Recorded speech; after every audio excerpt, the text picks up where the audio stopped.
Hey there, everyone. It's Denise Salcedo. Welcome to Speak Now Pro Wrestling. It is the August 17th edition of WWE NXT, and we have quite a show to get into. As you all know, today was the go-home show to NXT Takeover 36. So not only will I can't talk anymore, everybody. This is my second show on today, and now I'm falling apart. All right, anyways, but this is officially the go-home show to NXT Takeover 36. So we will be talking about everything that went down here today on the show. And then also I will be talking about my NXT Takeover 36 predictions, all of that here today. And guys, so today, this entire week is going to be absolutely nuts. And by nuts, I mean there is so much going on, so many shows. I'm going to be in Las Vegas for SummerSlam. So today I've got NXT to talk about. Tomorrow I will be here to talk about Dynamite. And then Friday, I will be streaming live from my hotel room in Las Vegas to talk about Smackdown and Rampage, which is going to be the first dance with CM Punk and all of that. So it is literally just going to be non-stop stuff here. All right, guys, so let's get into this, man. What a show. What do you guys think? How did you guys feel overall about the go-home show to NXT TakeOver 36 here today? Send in your comments. I will be reading them. And if you want to make sure your comment gets read on the air, send in a super chat and I will definitely read it. All right, let's see what else we got here, guys. Let's see. Someone says, all right, I'm trying to get a bunch of comments here. This one's from Matthew Makovsky, who says that it was very nice to see me and Garrett get one-on-one time, an underrated duo. Garrett and I did a show here today, and we're Live Pal episode 6, just myself and Garrett, and we kind of cover a lot on that show. If you guys want to check it out, that is definitely up on the YouTube channel where you guys can go ahead and watch it there. A lot of people here, we got people that's saying that they love the show. Some people here saying they didn't watch just yet. And then we also have Synonymous TV who says the show was much better than Raw for sure. It was not a bad show, guys. We got some really good stuff, and we're going to dive into all of that here today. And John Anderson has a strong comment and says, the first hour broke me. Hate what they're doing with Taya. We will get into the Frankie Monet stuff because obviously I don't think anything that's been going down with Frankie Monet on NXT has necessarily been ideal in terms of it hasn't been that great. I don't think it's the direction that many of us thought that she would be headed in, especially after that debut in which she confronted Raquel. It kind of seemed like a just one moment thing, and then they never really went anywhere with that. So that's very unfortunate, but I do kind of have to agree with John Anderson as in I'm not a fan of what they're doing with Frankie Monet right now on the brand. But again, like we say, like everybody tells me every single week at some point throughout the show, have patience. Let's see what else we got here. We got a comment from Pomi Wrestling who says that tonight was an overall pretty good show of NXT and final build to TakeOver, but I feel, he says, quote, but I feel like I've lost the trust that everything will be fine in NXT. Also, TakeOver should have more than 5 matches. Oh, we will talk about that card because I got some opinions on that card that not a lot of people kind of agreed with me, but I don't care because I feel very strongly about those opinions. What else we got here? Let's see. All right, we got so many comments on this, but let's just go ahead and jump into the actual show. Actually, we got a super chat from Christopher Marino. Thank you so much to Christopher, who says, quote, I didn't get a chance to watch yet. I will tonight. Then I will watch the review tomorrow, but I just wanted to give a super chat for all of your hard work. Thank you so much, Christopher Marino. It has been absolutely nuts, and it's literally going to be nonstop shows from here and on forward. I don't even know when my next day off is, actually. I don't even think I got one. All right, let's do this, guys. So we're going to jump into the opening match of the night, which I already feel at the end of the week when I'm on Friday, when I'm doing my little weekly picks, I have a feeling that this match is definitely going to be one of the matches that I'm trying to debate on whether or not it may be match of the week so far. I mean, we're only on Tuesday, but I loved, and I mean loved, Roderick Strong versus Ilya Dragunov. However, that should not be surprising whatsoever. We got a super chat from George Sandoval who says, keep up the good work, hashtag no dump Denise. Thank you so much to George Sandoval for the very nice super chat that you sent in here. All right, so this is something that we talked about on last week's show. So last week's show, we were talking about the fact that, hey, Tyler Rust is officially gone from the Diamond Mine. No longer part of the company, no longer part of this brand new brand new stable that they just included onto NXT programming gone. And we talked about this last week. Are they going to address the fact that Tyler Rust is no longer standing side by side with Roderick Strong, or are they just going to simply ignore it? And I had a feeling that they were going to ignore it and that nothing was going to be said. However, it was officially proven here today that they are absolutely not saying anything as to why Tyler Rust is no longer with Diamond Mine. So if you're like this random person who watches NXT but doesn't, I don't know, have the internet, doesn't read the news, I don't know, maybe you live under a rock, but you still watch WWE NXT, you're going to have a lot of questions as to why Tyler Rust is not on the Diamond Mine as of right now. So they did not address that whatsoever. And again, I'm not surprised. I had a bunch of people basically telling me, what did you expect them to do? I don't know. Come up with something. I have no idea what I was expecting out of this. I'm just, it is a little bit sad though that there is no sort of I guess maybe they didn't even have anything that they could say. So I guess it is what it is. Anyways, all right. So we got essentially Malcolm Bivens. We were supposed to have this match with Kushida. So it was supposed to be Kushida versus Roderick Strong. However, Kushida was essentially taken out from this match. And so they issue an open challenge, which yay, because at least we finally get Malcolm Bivens actually talking. They're actually using him because he has a ton of personality. So at least we're getting to see that now. And he issues an open challenge. So instead of this match being with Kushida, we have Ilya Dragunov, who's headed into this match with Walter at NXT Takeover 36. And he comes out and he answers this open challenge. And I immediately knew that we were going to have to see Dragunov win here today. And that's the way that it needs to be, given that he's headed into this big match with Walter. And all I got to say is, after this phenomenal match, why the hell didn't Dragunov defeat Pete Dunne last week? It makes no sense to have Dragunov lose and then come back, have this match, and have him win. Whatever. That's last week's topic. Anyways, they literally come out and they have this banger of a match. They really, really do here. They got insane chops between both men, both strong chops back and forth. I will say this, though. Roderick Strong's chops, I thought were even more impressive than Ilya Dragunov's chops during this match. And that's saying a lot considering that Dragunov's chops are pretty killer. And we saw a moment where we got Roderick Strong essentially just sending a bunch of knees directly to Dragunov's midsection.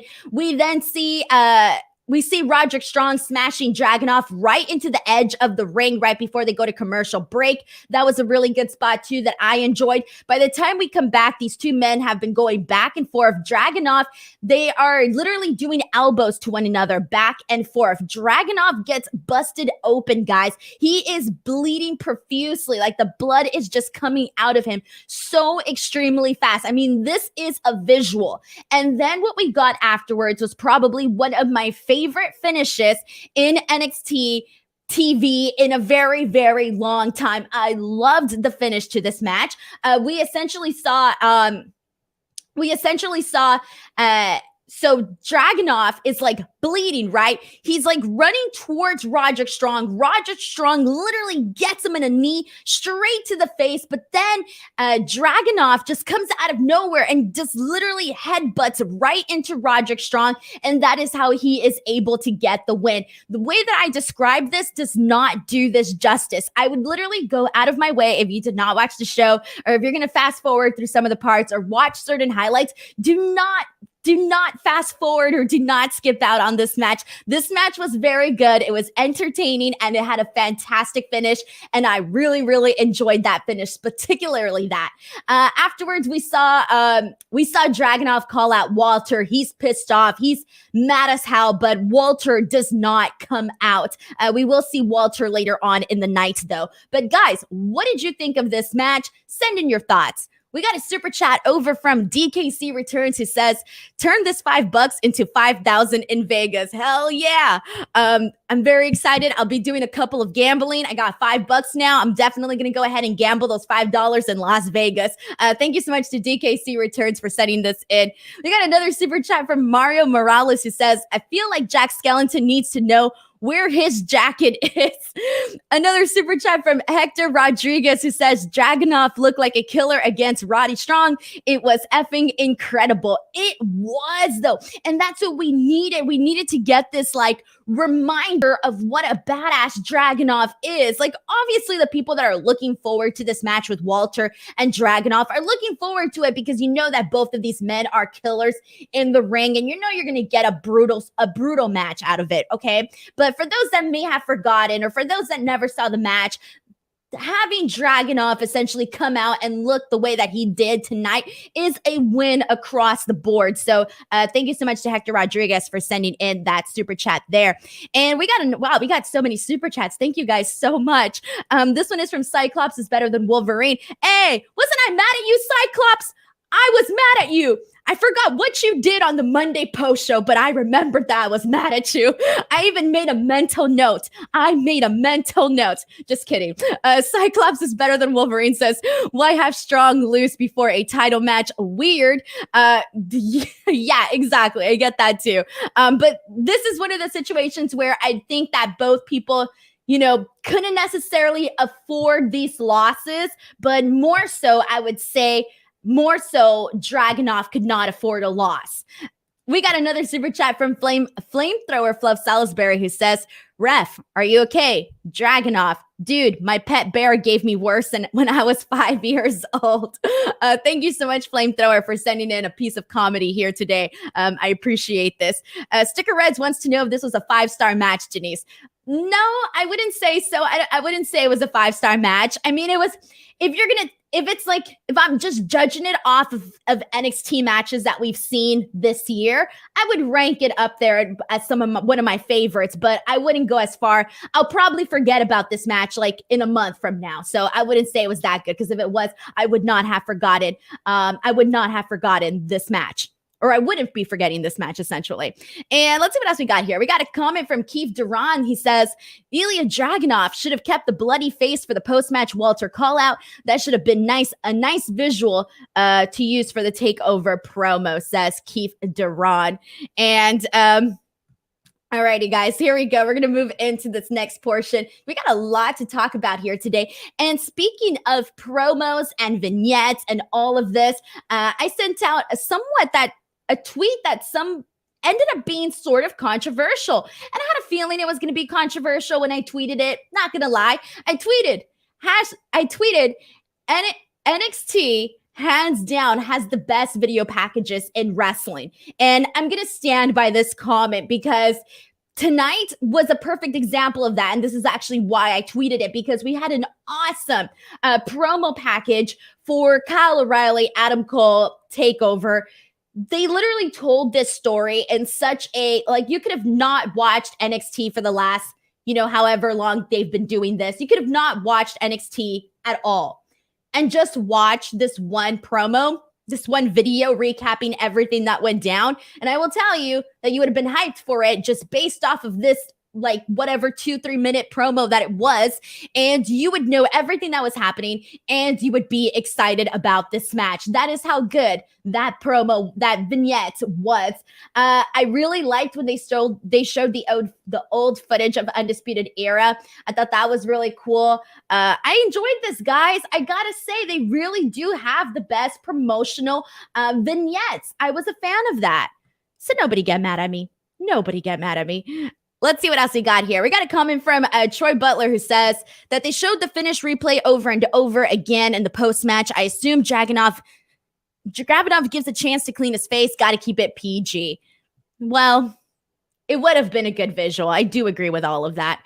Alrighty, guys, let's move in. Let's get into this next segment, which was I really enjoyed the segment, and even more so now, I might as well address this as well. So I got a lot of things to talk about here. So for some odd reason, guys, I don't know why. Maybe I just have my brain all over the place. My mind is on a million different things. I get it. Sometimes we make mistakes. For some reason, I thought that we were getting Santos Escobar versus Isaiah Swerve Scott at NXT TakeOver 36. I mean, maybe it's the fact that they've been feuding on TV for like the last couple of weeks now. For some reason, I had it in my head that I was going to be seeing this match. And then today it dawned on me that I'm not, and that it's not even on the takeover card.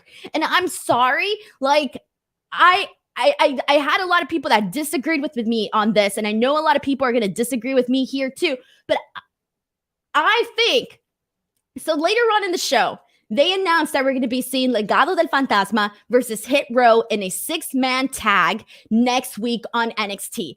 I'm sorry, but why the heck isn't that match on NXT Takeover 36? I'm sorry. This is something that we've been seeing the last couple of weeks. We've been seeing this story. When you look at the match itself, that looks like an exciting match. That match should be on Takeover. And then people even got more mad at me because I said that they should have swapped out LA Knight and Cameron Grimes from NXT Takeover and put this match instead. And I get it. There's a story, and the whole story with the $1 million championship and the stakes and all of that with this match. But we've seen that match multiple times already. This, to me, is the match that I would want to see on Takeover. So I'm sorry, but that one completely threw me off guard. And maybe it was my fault because I was assuming that we were going to see either this singles match between Santos Escobar and Isaiah Swerve Scott, or that we would perhaps be seeing a 6-man at NXT Takeover. So I was a little bit bummed out when I realized this. So I'm sorry. I'm not crazy about that idea, about them not putting that match on there. But let's see what you guys are saying here. We got a comment from Advi who says, probably keeping it for television just to have a hot TV feud, but this feels like it should be a bigger deal than that. It should. And right now, when I get into the segment and when I get into the storytelling of this, it feels like it should be a bigger deal because this was one of the hottest. Let me tell you guys what happened. Before that, we got a super chat from Hector Rodriguez who says, O'Reilly versus Cole 3 is going to be the final battle. Yeah, I'm really looking forward to that match. Now, that's a match that I'm obviously should definitely be on the Takeover card.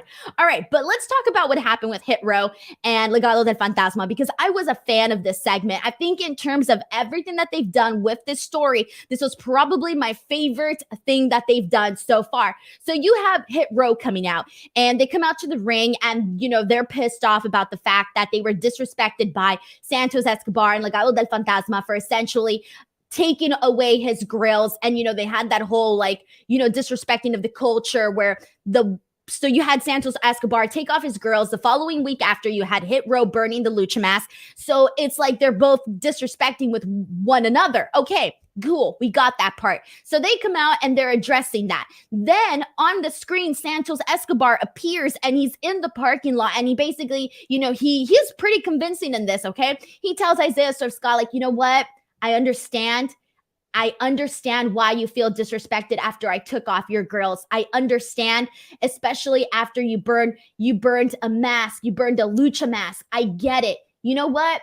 Come out here. My men aren't out here. You come out by yourself and I will hand you back these grills. And I swear to God, he was super convincing during this. This is something that I would definitely go out of your way to watch this segment, because I was thinking to myself, all right, either Santos Escobar is legitimately just going to give him the grills, but I knew that wasn't going to happen. I knew for a fact we were going to see, his guys coming out from behind. But either way, the way that it was executed was very believable. So Isaiah Swerve Scott believes him, and he tells his friends, don't come out. He tells Hit Row, do not come out with me. I'm going to go. So he goes and he confronts Santos Escobar, but of course he gets attacked from behind by Joaquin and Raul Mendoza. So he gets attacked.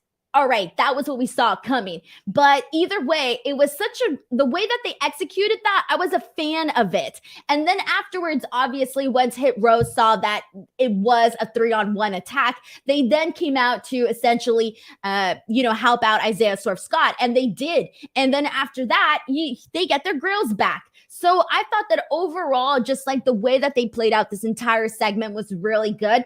Definitely my favorite thing that they have done. And I'm sorry, but this match should be on Takeover. No ands, ifs, or buts. We got a super chat from Brandon Charles Powell who says, compromise. We put Hit Row versus Legado on SummerSlam, replacing Alexa Bliss versus Eva Marie. Oh my God. I have no comment on that. I don't even know what to say about that. I really do not know. But thank you so much to Brandon for making me laugh on here. We got a super chat from Hector Rodriguez who says Hit Row versus Legado feels like gang warfare.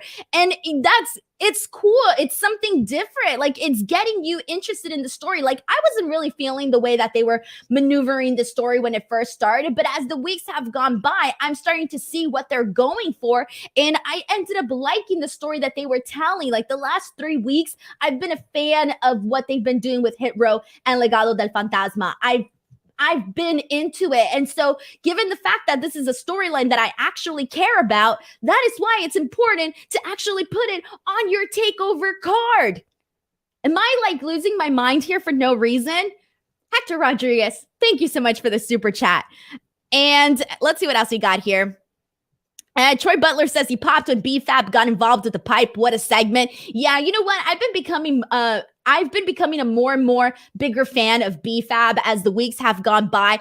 She's proven herself pretty useful with the group. So I would say kudos to her. I've been liking what she's been doing as of late. And, you know, coming with the pipe and all of that was pretty cool. We got a comment here from Wonderstruck who says, quote, personally, don't like this feud and makes me not really care as neither of them are heels. I don't sympathize with either team. If any match should have been replaced by Escobar or Swerve for the North American title, it would be Walter versus Dragunov match because honestly, I could not care less about it. NXT UK should have their own takeovers. So here's the thing. Is that the reason why, in my opinion, the way I see it, the reason why this Walter Dragunov match is on TakeOver and why we're so excited, well, some people are excited about it, is because we know what these men can do and we know that they're going to bring a TakeOver quality match. So that's why we're excited, right? But then I do get this comment from Wonderstruck because at the same time, it's not necessarily a story that was being told on you know, our weekly NXT television that we're seeing. The show that you and I that we're recapping here, that we're talking about here, they announced the match and then they started doing something on NXT television for it. It wasn't like we had Walter and Dragunov there. But I choose to ignore that. Why? Because I know they're going to have a killer match. And that's why I'm looking forward to it. And that's why I'm disregarding everything else. However, you're not the first person, though, that has said this, which is very, very shocking to me, though. I will say this. It is very shocking to me because either way, at the end of the day, I watch NXT TakeOver because I want to see these next level type of matches, these matches that, you know, just set the bar really high, the matches that give NXT the name that NXT has, that gives NXT TakeOver the excitement that NXT TakeOver has. That's what I'm trying to get at here. And so with that being said, like, I want to see Walter versus Dragunov, even if that's not necessarily a story that was birthed out of what we've been seeing every week on NXT television. And so let's see what else we got here.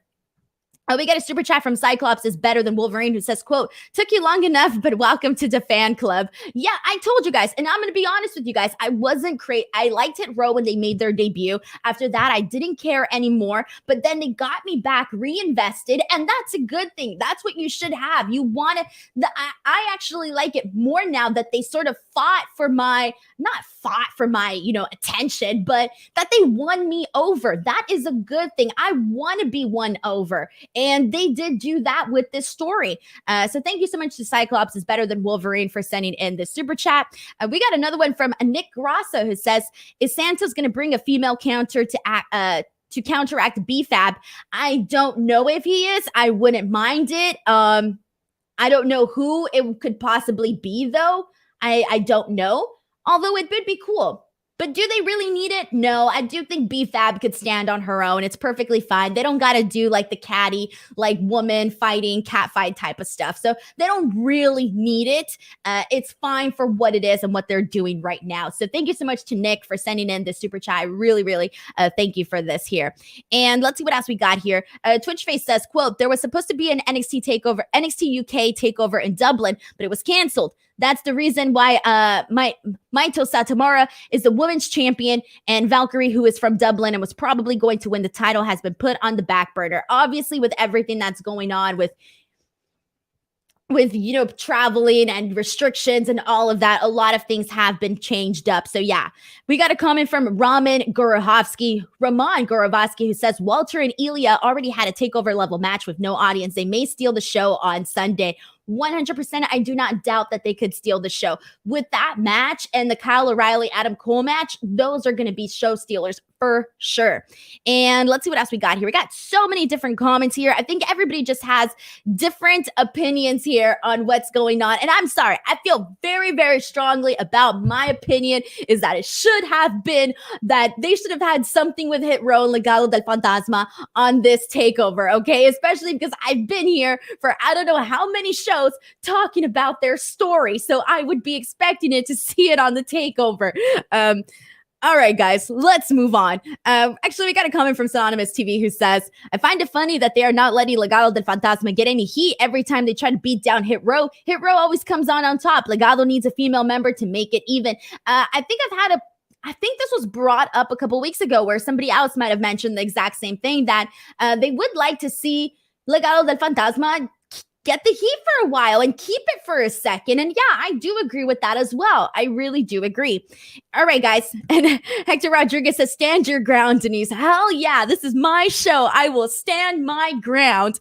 All right, let's move on though. So, all right, where are we at after this? Okay. So after this, we got a quick backstage promo from Imperium with Walter. And Walter just basically says it's not about Imperium tonight because they're going for that it's not about him for tonight, that it's about Imperium for tonight because they're the ones going for the titles. Nothing much there. Let's get into Cameron Grimes versus Josh Briggs. So apparently the match that people want to see more on the NXT TakeOver match is Cameron Grimes versus LA Knight. I'm sorry, but I like Cameron Grimes. I've ha-ha'd several times during this, but I cannot fathom wanting to see this match again because we've seen it a bunch of times, okay? We've seen it, been there, done that. All right, but whatever. I'm going to move on. Cameron Grimes versus Josh Briggs. We had Ted DiBiase and LA Knight on commentary, and for the most part, this was a fast match. There really wasn't anything really to talk about here. Josh Briggs lost very quickly to Cameron Grimes. That was kind of about it. I'm curious as to whether or not they actually see something in Josh Briggs, because for the most part, they haven't given him really much of anything to show for here on NXT. He hasn't done anything for me that has been impressive whatsoever. So I'm curious as to when that is officially going to change down the line for Josh Briggs, but whatever, he's new. Okay, cool. After this, we essentially had LA Knight do a headlock DDT onto Cameron Grimes. So that was kind of it, guys. It's happening. We're seeing that match again. It's fine. People like the story. Okay.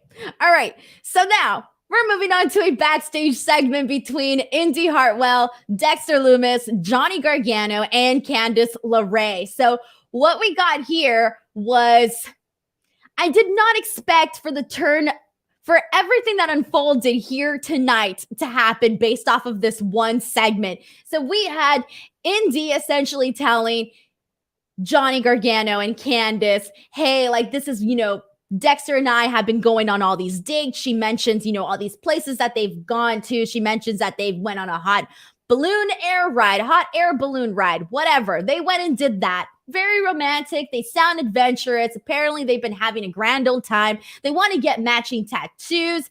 Instead, they have matching t-shirts.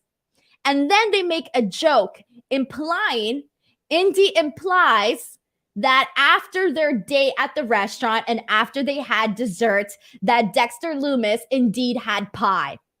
He had pie. Dexter Lumis had pie. And so that was pretty much that segment. And we'll talk more about Index later on because there is still more to come. But let's see what else we got here. BTW, Advi says, the innuendo was strong with this one. It was. Anybody that was 13 years and older should have definitely gotten this reference. All right, guys, here we go. And Reductive92 says, not Denise giving me Brian Alvarez vibes with not being here for LA Knight versus Grimes. Haha. You know, I'm sorry. I don't mind LA Knight versus Cameron Grimes, but I just don't think they should be on the takeover card when we've seen them 1 zillion times, guys. Oh, man. I'm sorry. All right, BTW guys, if you want to make sure your comment gets read on the air, feel free to send in a super chat, and I will definitely read your super chats on the air. Also, before we move on, friendly reminder that I will be back on Wednesday to talk about Dynamite, and then this Friday, please, I already apologize ahead of time because I am going to be streaming from my hotel room in Las Vegas. It's obviously not going to look like what you're seeing right now, so I pre-apologize for however my stream is going to look on Friday, but we will still be here chatting all things Smackdown and AEW Rampage, which is going to be a very interesting show. Also, make sure you're following along with me on Twitter and Instagram at _ Denise Salcedo, because for SummerSlam weekend, I am going to be doing a lot of coverage for SummerSlam. I'm officially credentialed to be at the show. I will be at the press box. And also I will be at the SummerSlam after party, which is apparently supposed to be like kind of exclusive, and I'll be there. So I'll try to give you guys some like insight. Maybe I'll let you guys know what food is being served. I don't know. But make sure you guys follow along with that. I'm very excited about attending that as well, and a couple of other stuff, hopefully. So keep an eye out. Follow me on Twitter and Instagram because there's going to be lots of SummerSlam stuff on there. All right, but here we go. Let's see what else we got. We got so many different comments here. All right, we struck a nerve, everybody. All right, let's get into Io Shirai, Zoe Stark. So they had a couple of weeks ago, they had this very bad segment where they're out to lunch and there's some racial, I don't even want to say undertones. There was some racial stuff that was mentioned in this segment that didn't come across as very tasteful. It was meant to be funny, but it didn't come across as funny either. A lot of people had a lot of things to say. I was definitely one of them. So today they did this backstage interview with Mackenzie Mitchell, and it's pretty much the exact same thing. We essentially have Zoe essentially saying that she's not getting along with Io Shirai, that they're having issues. They're not on the same page. She mentions the fact that they don't, like or do the same things. Or I think she even said they don't even speak the same language. Something along those lines. I kind of just like started to tune out because I was like, what are you doing here? Like, what is going on here? I'm not a fan of this. I think that they did such a good job at introducing Zoe Stark to the NXT universe, and they had her get they had her in the ring with a bunch of, the top women on NXT, and they did a good job at presenting Zoe Stark. And now they've done like a full 180 with her, where it's like now she's kind of like, they're making her sort of unlikable. And prior to this, she was likable. But with this segment and the things that they have her say, the things that they're having her do, she's automatically put in a position to not be liked, and not necessarily in a, good heel heat kind of way. But we got thank you so much to Ryan Bowman. Ryan, thank you so much for sending in a super chat. I appreciate you. Thank you, Ryan. Oh my God, guys. Let's see what else we got here. We got so many people talking about the racial ignorance continuing. So she did say this. Thank you. I couldn't remember if she did say this or not, but she did say that we don't speak the same language line. And come on, guys. It's 2021. I think we all know that those kind of things, they don't work anymore. They really, really don't. Let's see what else we got here. We got a comment from Reductive92 who says, it definitely didn't come across as funny or tasteful. Who makes stuff like that part of advancing a storyline anymore? Very not the tea. No, not the tea whatsoever, guys. Not the tea. We got a lot of people that did not like the segment. Christopher says that it was stupid AF. Oof. Wonderstruck says, I was never into Zoe, and now this is making it even worse. Yeah, and that's the problem. I like Zoe. I thought she was good. I was enjoying her. I remember coming out here and saying, like, they must really like Zoe because they're making her look really good on NXT. And then they just changed things all around. Oh my God. And then Casper214 points out that they forgot they were tag team champions. Yeah, me too. I really did. I really did forget. Like, the tag team titles are essentially in the shadows of this weird storyline that they're telling. It's in the shadows. It's been pushed to the background. I completely forgot they were champions too. And so there you go. All right, guys, here we go.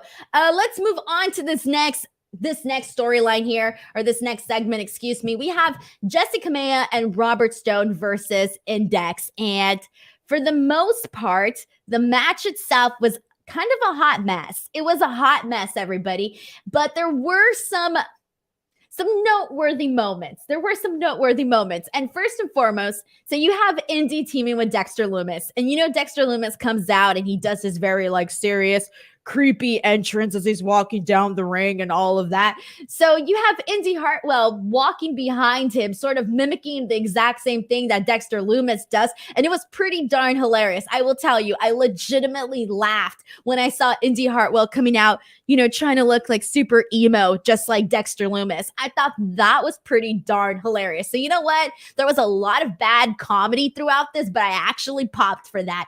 And during this, I'm starting to wonder, what is going on between Beth Phoenix and Indy Hartwell? Because Indy Hartwell gets into the ring and she looks very nervous, but Beth Phoenix is kind of being like a mom to her. And she's kind of like, take a breather, girl. Like, she's not really saying anything, but she's like telling Indy, just calm down, relax a little bit. And you kind of see that interaction between them. And I'm thinking, what is going on? Like, a couple of weeks ago, you had Beth Phoenix giving her love advice, and now she's telling her to breathe and to relax. I should have known what was going to happen. But at this point in time, I did not know what was going to happen. And I had a lot of people telling me oh, we think that Indy's going to propose to Dexter. And I thought, yeah, probably. But I thought it was going to happen down later on in the future, not literally after their first date. I think they literally went on one date that we saw on TV. And then apparently they did a bunch of them during this whole week. Whatever. Okay. The match itself, not good. Not good. There was nothing here. It was just a bunch of comedy spots. At one point, I didn't know what was going on. You have Index essentially getting lost in each other's eyes. There's a moment where the match is going on, but Dexter and Indy catch eyes, in the ring. And so they're kind of lost into one another. And then you have Frankie getting involved. So Frankie was not in the match, but she was at ringside with Robert Stone and Jessi Kamea. And she's essentially just there. But then she tries to get involved by holding on to Dexter Lumis's foot. And I'm just thinking, yeah, this is not necessarily where I thought they were headed with Frankie Monet. I'm not a fan of this, guys. I'm not a fan of this Robert Stone, Frankie Monet, Jessi Kamea thing. At one point, I thought that Frankie Monet and Jessi, I thought they were going to go with Mandy Rose. There was that whole confusion during that 1 week. And now now it looks to be two separate things. It looks like Mandy's doing her own thing now. We'll talk about that later. And now it looks like Frankie and Robert Stone and Jessi are doing their own thing. It doesn't seem like they're a thing altogether anymore. So this just, to me, it started off in a very confusing way, and it's remained confusing. I feel that Frankie Monet was better off on her own. She was better off on her own, being her clueless girl, legally blonde type of self. And I was into that. I like that. I like, that version of the Frankie Monet character. And I'm not a fan of what they're doing right now with this. But anyways, my other question is, where the heck is Mandy Rose? We'll talk about that later. But the match itself, again, bad comedy. But let's talk about what happened afterwards. So afterwards, I will say this. I laughed. I enjoyed it for what it was. I'm not going to be sour about it or anything like this. I thought that given that a lot of people predicted this, it was kind of funny. So after the match, you guessed it, we had Indy Hartwell propose to Dexter Lumis. She gets on one knee. First she was all nervous, but Beth sort of eggs her on. So she gets on one knee and she proposes to Dexter Lumis. And Dexter Lumis says yes, but without saying yes verbally, but he says yes. And she gives him the ring. They celebrate. They kiss. The crowd starts chanting, he said yes. He said yes.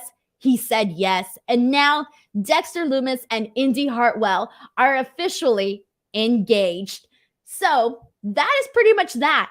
What do you guys think? How do you feel about this storyline? Is it just something where you're like, you know what? I'll take it for what it is. Let's not put too much thought into it. Let's see what we got here. Someone says off topic, but I hope SmackDown is a great pre-show to Rampage like last Friday. Oh man, SmackDown had some good stuff in there. I will say that much. And I talked about that on my show as well. And Josh Bowen says, Denise, I don't think anyone is a fan of the way Frankie Monet is being used. At this point, I'd rather see her with John Morrison on the main roster. She is definitely somebody that I thought they should have broken the mold with and not had her go to NXT like everybody does. I thought they should have debuted her on the main roster. They need women. They need women on the main roster. She is definitely ready. She's TV ready. She's ready in all the sense of the word that ready means.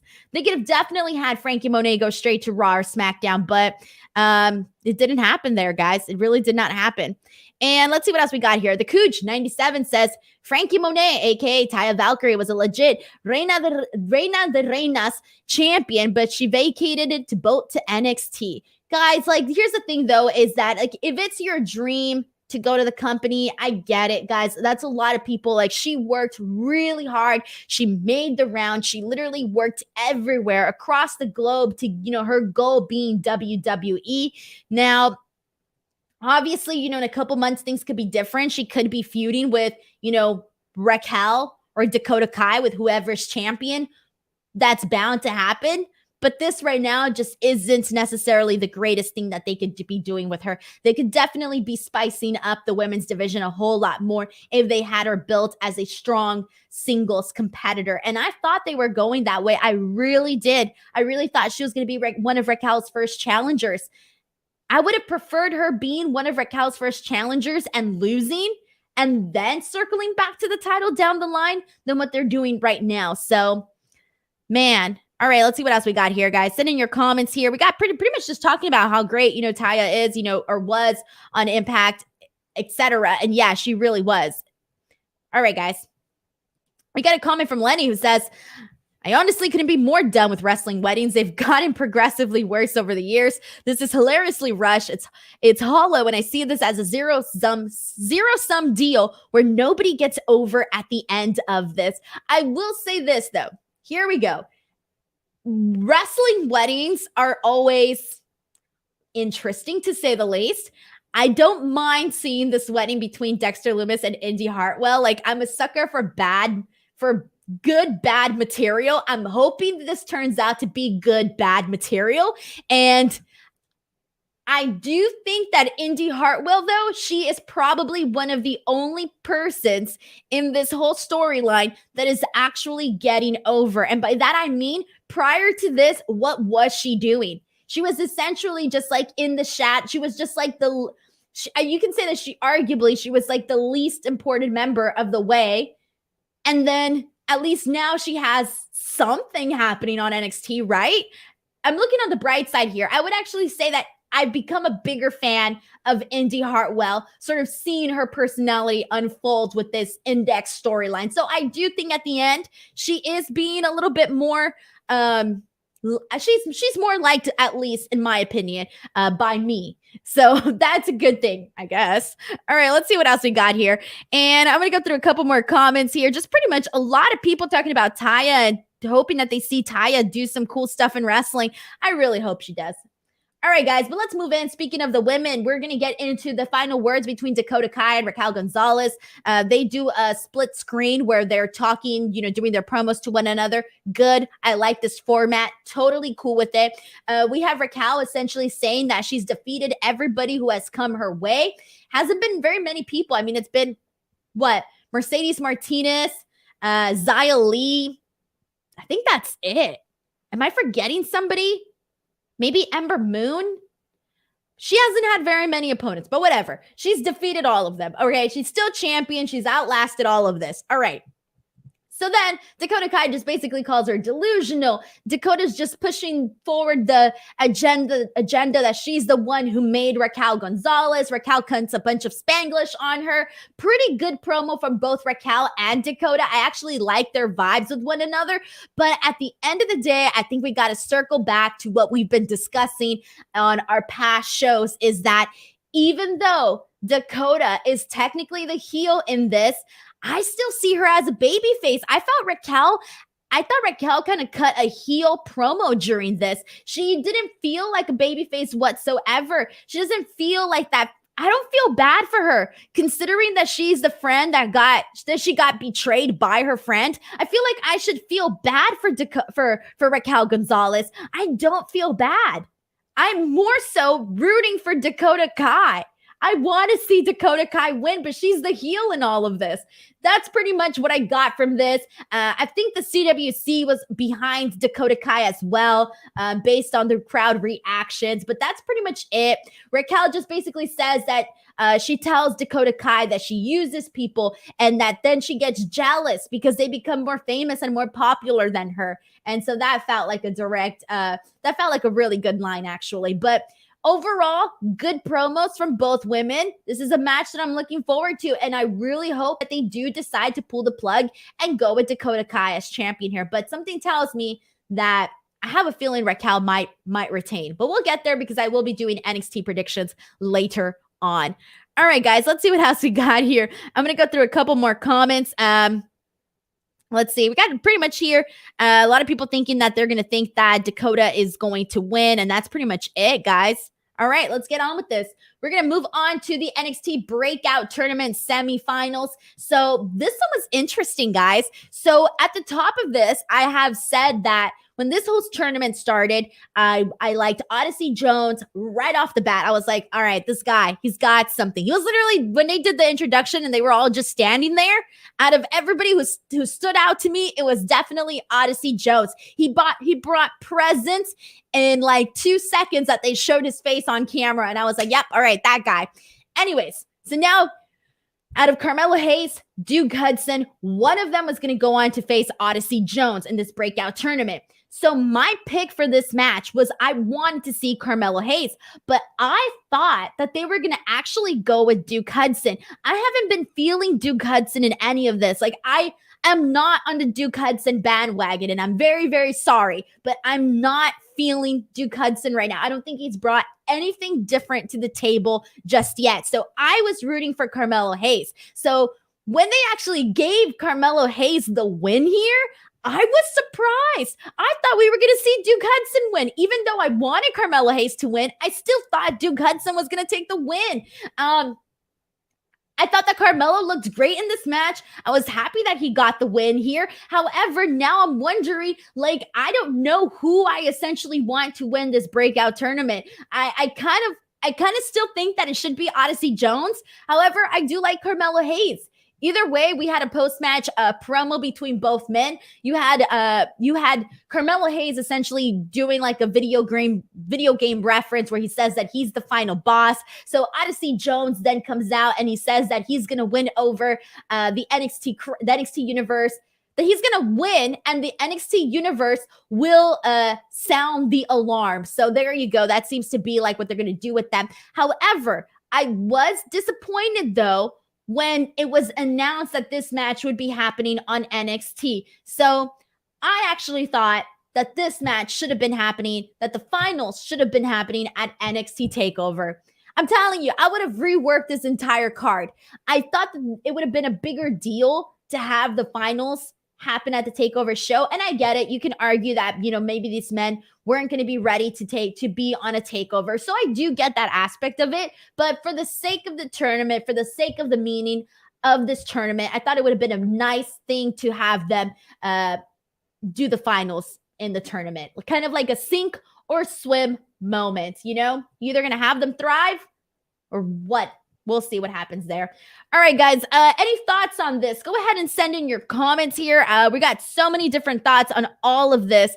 Let's see what else we got here. Christopher thinks that Carmelo Hayes could be a great arrogant heel. I think so too. And I think that he's going to be the heel in this because Odyssey Jones not the heel, man. That guy is so likable and he brings so much energy to the table. He has a lot of presence. I like that. I really do. I'm feeling Odyssey Jones, man. I'm feeling it. And let's see what else we got here. Hector Rodriguez says NXT TakeOver rebooked by Hollywood Denise Salcedo. Hell yeah. Triple H, Shawn Michaels, call Hollywood Salcedo. I will rebook NXT TakeOver 36 for you and make it really, really great. There you go. Let's see what else we got here. Let's see. All right. Poe Wrestling says last time the final was freaking Cameron Grimes versus ACH, and it didn't make a takeover. Had zero hopes for this one making takeover. Things could change, man. Things could change. Josh Bowen says Odyssey Jones is winning the final. With his popularity and size, he's definitely going over. I really hope so. I really, really hope so. Well, actually, I don't really, really hope so because I still like Carmelo Hayes, but I still think that Odyssey Jones would be the right call. He definitely is the right call here.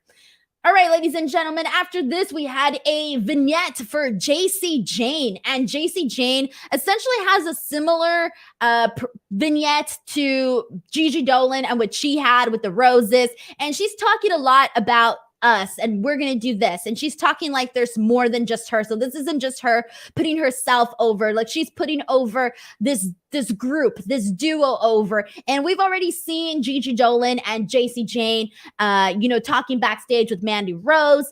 And she had the roses in this vignette. So it does look like they are going to be, being managed by Mandy Rose. Now, where Mandy Rose is, I do not know why she hasn't been on television as of late, especially since she seems to be part of this.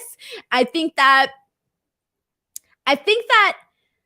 it's interesting, and I'm wondering when we're actually going to get this culminated actually happening, because she came out and they kept it very mysterious with Mandy Rose, where she would come out, she would kind of say things, but not say anything at all. She would sit on the commentary table, she would scout, and that was it.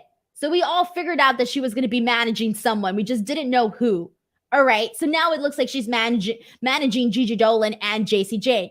Cool. I'm all for that. I like that. I'm all for this, power girl group, whatever they want to be. And she even mentions, JC Jane mentioned in this promo something about breaking free. So there you go. They're going to break free. But I guess we'll wait and see where Mandy Rose is at and when they're actually going to pull the plug on this.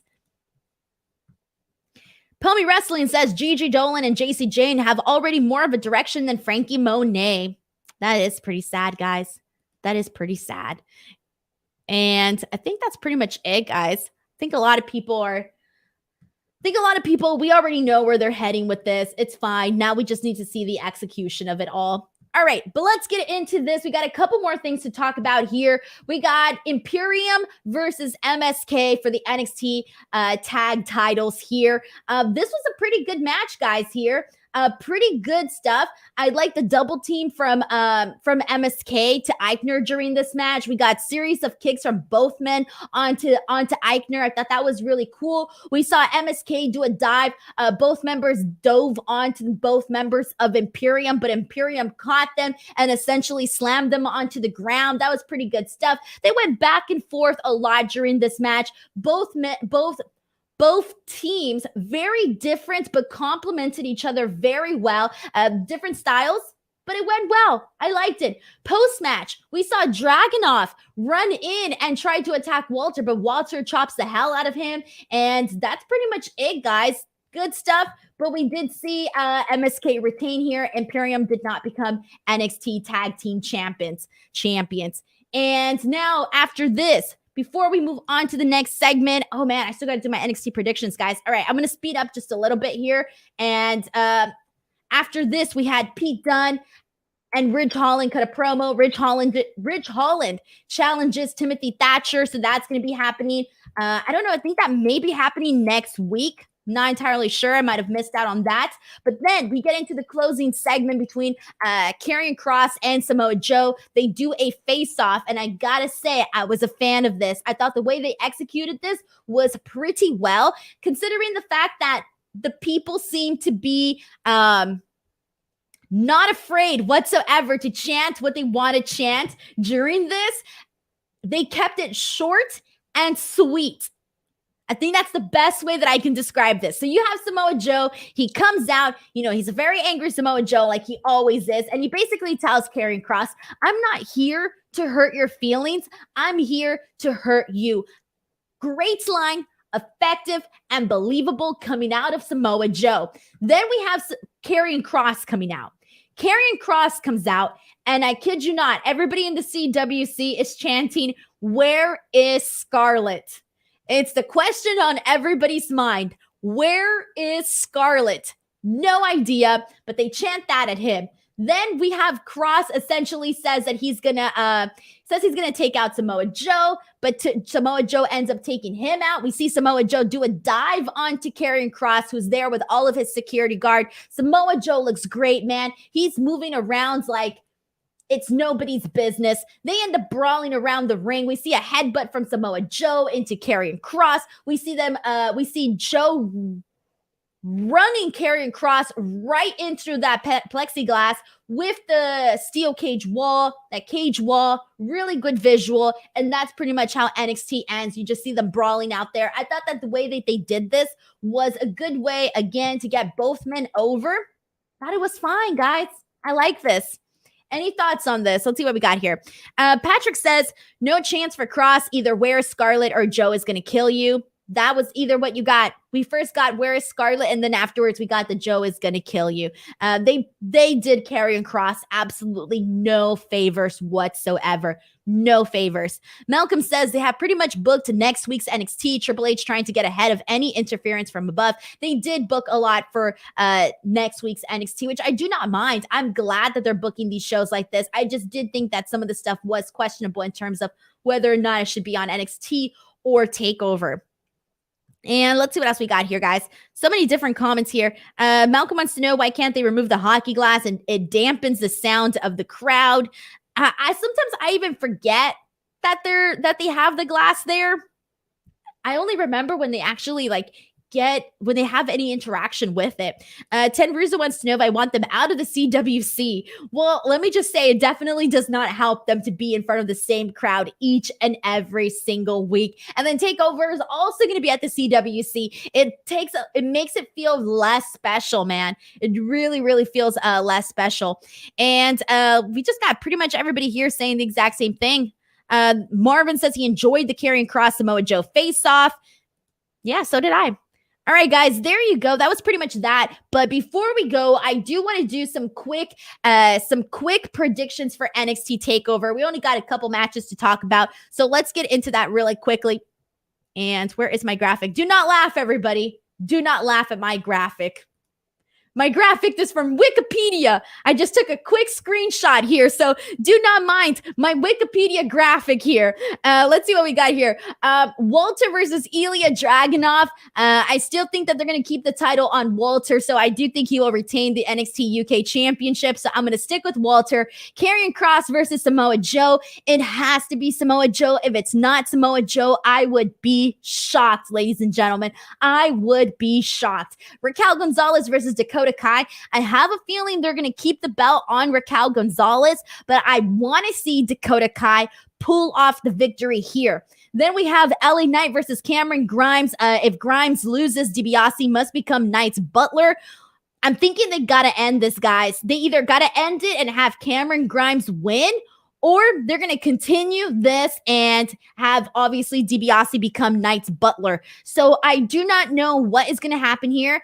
Part of me does want to see Ted DiBiase as LA Knight's butler, but at the same time, I kind of want this to be wrapped up, but at the same time, I don't. I'm a little bit undecided on this one. I'm going to go with, I don't know who to go with here, guys. Shoot. Oh, man, I'm going to go with LA Knight. I think he's going to retain, guys. And then Kyle O'Reilly versus Adam Cole. The first fall is going to be pinfall or submission. The second fall is going to be street fight. And if necessary, they will go to the third fall, which is a steel cage. And according to Adam Cole, he says he is not going to go to that third fall. But I think we all know they're going to go to that third fall. So I'm actually going to go with Kyle O'Reilly here, because I think a lot of us know that this is definitely going to be one of the last times that we see Adam Cole, because Well, maybe I'm exaggerating here. We're either going to see Adam Cole stay in NXT, possibly. We're going to see Adam Cole go to the main roster, possibly. Or we might just see Adam Cole leave the entire company, possibly. We do not know what's going to happen, but I really do think that Kyle O'Reilly is winning. I think either way, Adam Cole is gone from NXT. I think it is more probable that he'll end up in the main roster or he'll end up leaving WWE. Either way, Kyle O'Reilly is my pick for this one. All right, guys. There we go. That is my NXT recap. I want to thank you guys so much for tuning in each and every single week, guys. I really, really appreciate your support, and I will be back here tomorrow to talk about AEW Dynamite. That is my most popular show of the week. So much goes down on that show. People love to talk about Dynamite, so make sure you guys come on in. Also, Friday, do not forget to join me. I will be streaming from my hotel room in Las Vegas, and I will be talking about Smackdown and Rampage, so that's going to be a lot of fun. We're going to have a lot to talk about. I can tell you that much already, but you already knew that. Alrighty, everyone. Thank you guys so much for watching. I'll see you guys tomorrow. Bye, everybody.